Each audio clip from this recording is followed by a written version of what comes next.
lumusot na yan dun sa kabila eh. Pinukpo ko lang ulit, binalik ko. Parang tumatagas sa ilalim. Oo, may tagas. Anong gagawin dito Check sa mo nga, motor Ban. mo? Nilagay ko na. Bukod dito, ang nararamdaman ko dito, okay naman siya umanda, pero pag mainit na, parang pumapal yan. And guys, may kukunin tayo ng R1 sa Cavite. Yan daw dahil yung tornilyo na sa makina natanggal. Baka pwede daw malaglag yung makina. Kaya hindi siya pwedeng dalhin sa shop. Kaya towing natin ngayon. Tapos yung isa din, Duke 790. Kaso wala pang confirm kung kukunin pa o hindi. Kasi isang lakad na lang sana gagawin natin. Yan. Let's go to Cavite. Takbo 70 lang. Skyway ito, papunta ka Skyway. Kung saan mahal yung toll gate. Malapit na tayo guys sa kukunin natin ng R1. Pasensya na, sisigaw tayo ngayon kasi wala yung mic. Ito, medyo traffic pa. Wait lang. Oy, bilisan mo! Aba, bagal na.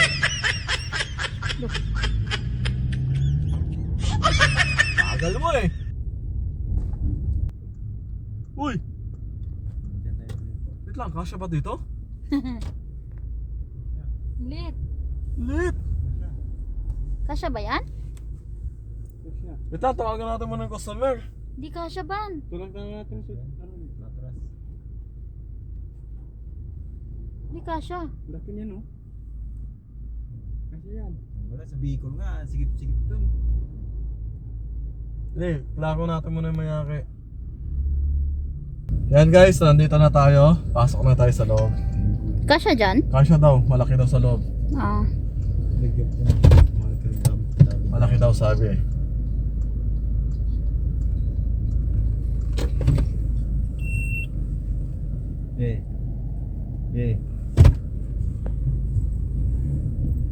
Malawak pala yan. Kala ko dead in. Yeah.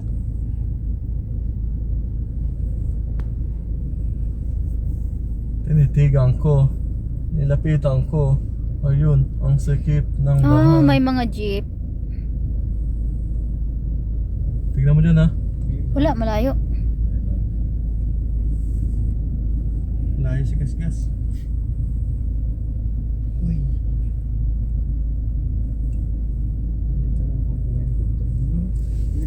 Ayun. Ayun. Ayan guys, dito na tayo. Medyo ang sikip ng daan. Medyo kinakabahan tayo sa daan. Kasi Yan ang si sikip. Kuya. Nag-ano. Nagpapaypay na si Kuya. Bye bye. Saan tayo? Ayan daw. Bultahan pala. Okay, bultahan.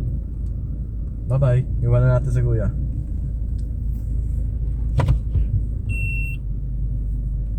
Arawan na. Malaki? Layo dito. Yan naman tayo malaki na yan ha. Kasi may naalala ko sa malaki na yan. Malaki kagas-gasan. Hindi malaki gagasgasan. Malaki daw, malaki. May malaking babae yung ano, pinagmumura si ano, sa'yo nun eh. Malaki.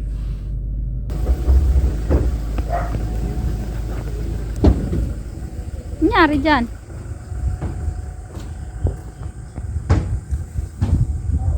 Hindi nga. Lumusot na yan dun sa kabila eh. Pinukpo ko lang ulit, binalik ko. Parang tumatagas sa ilalim. Oo, may tagas. Anong gagawin dito Check sa mo nga, motor Ban. mo? Nilagay ko na. Bukod dito, ang nararamdaman ko dito, okay naman siya umanda, pero pag mainit na, parang pumapal yan. Pumapal yan? Oo. Pag minsan 30 minutes kong gamitin, papal yan siya. Minsan matagal. Kasi dati nung nagmarilaki ako, matagal siya pumalya eh. Nung pauwi na ako, saka pumalya eh. Pero nung pagpapunta ko doon, okay pa.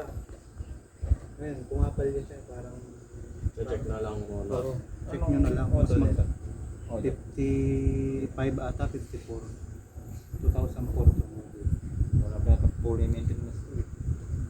Hindi ko alam kasi ano pa lang sa akin to, mga nasa 8 months. Yun lang. Sa 8 months na ba yun, pina-generate mo na ba dati? Wala pa. Hindi pa. Change oil lang ginawa namin. Para di... Asan yung makinang sinabi niya ng ano? Sa tornilyo sila. Tornilyo. Putol yung tornilyo. Wala. Ay, tinanggal ko yung fairings dito. Nandito yung fairings. Nasa ilalim. Sabi na ko sa rin. 8 months. Okay, ito yung marinig yun. Lumabas, lumabas.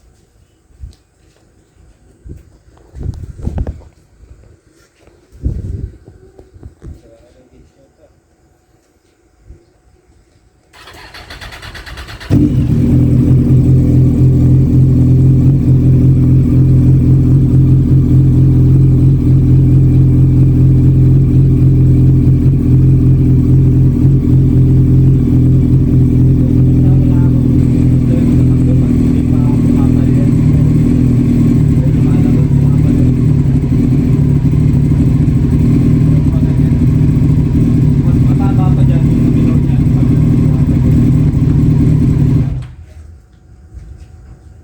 Ayun ang ano ko dyan. Ang sabi ni Paloy, baka daw kung hindi coil, yung ignition coil. O sabi nila. Oo. Ayun ang sabi sa akin. Kaso hindi niya nga ako masikaso. Nagpa-vlog din. Maraming gawa na si Mang Kaloy eh. Oo nga. Malapit lang siya dito, di ba? Malapit lang. Pinunta ko na to doon. Kaso hindi niya ako naisingit. Dami na kasi talaga, hindi na. Kaya yun, naghanap na lang. Halos wala na siya meron pag namin. Oo, sobrang baba na. Minsan, ang hirap na timplahin yung clutch. Mamamatay yan. Kung hindi mo i-rev ng i-rev. Ayun. So, pero pag in-start ko, hanggang naman kagad yan. Yun nga lang, ang hirap na natimplahin ng clutch niya. Kasi parang baba na. Minsan pag ni-rev mo, wala. Una wala, tapos sunod. Kailangan mo sunod. Yan. Oo. Ayun, siguro, yun, check nyo. Pag naayos na yun, test drive nyo. Oo, magmamarelaki sana ulit ako kahapon. Nakita ko yun. May page ka din pala. Oo. Nakita ko yun, kaya... Bayad ko sa ano, pwede Gcash. Apo. O, sige. Ano yung nasa ilalim? Eh, binaklas ko yung ano dito. Binaklas mo Oo, yan. binaklas ko sa... Baka sasagi yan, Bi, oh. Nagsinbitay. Papadala ko rin yung pairings. Tsaka yung mga tornilyo. Sige po. Kasi ingatan Asan natin si yung mga Kuya? tornilyo kasi hirap maghanap ng tornilyo niyan eh. Oo. Yung sa pairings. Eh, ang pangit nung tornilyo sa shopping na bili ko eh. Dapat sa tornilyuhan. Iba yung ka tornilyo talaga. niyan eh. Iba yung sa...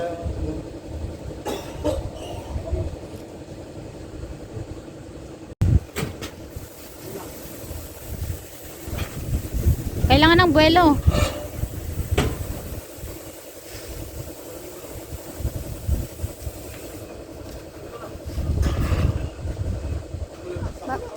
Matigas. Matigas.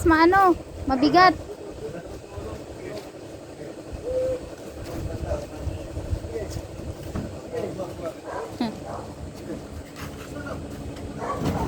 Bismillah.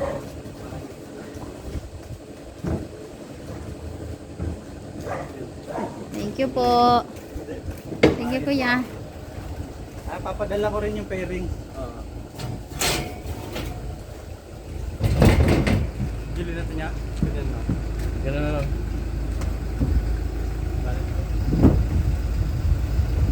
Magkakali doon. Sabi ko ako na magkatali. Oh. Hindi na tali nito sa tangan. Tali mo na bela.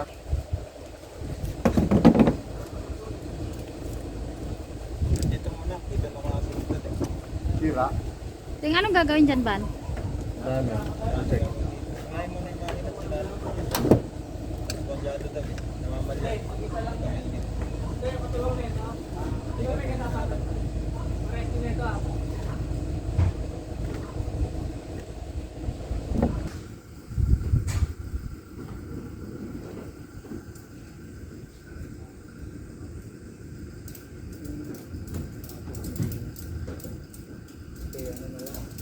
Hirap Oo, hirap. wala na. Dito muna wala. Kagaya na. Wala. Plastikin natin.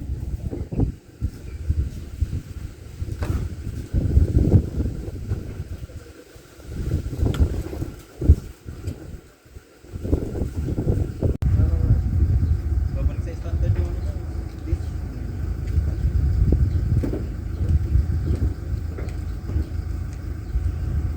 Balitan ko yan lang. Okay na siya. Ayan guys, dadalhin natin sa shop. Ang gagawin natin dito, full condition. Pag nag-init nga daw, medyo nawawala na yung linaw niya. And then yun, yung tornilyo din sa makina, medyo laglag. Wala na, tanggal na. Wala dito, sa kabila. Ano ba yan?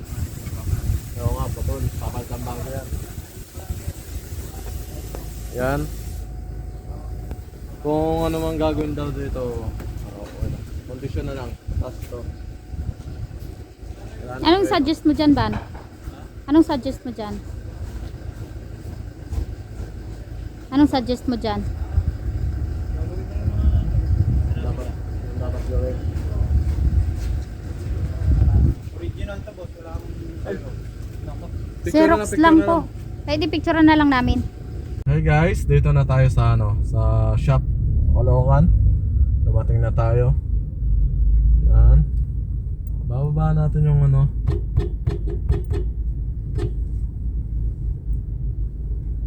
baba natin yung big bite na dala natin. Wait lang, may nakaharang. Ay, dong, baba na. Andito na tayo.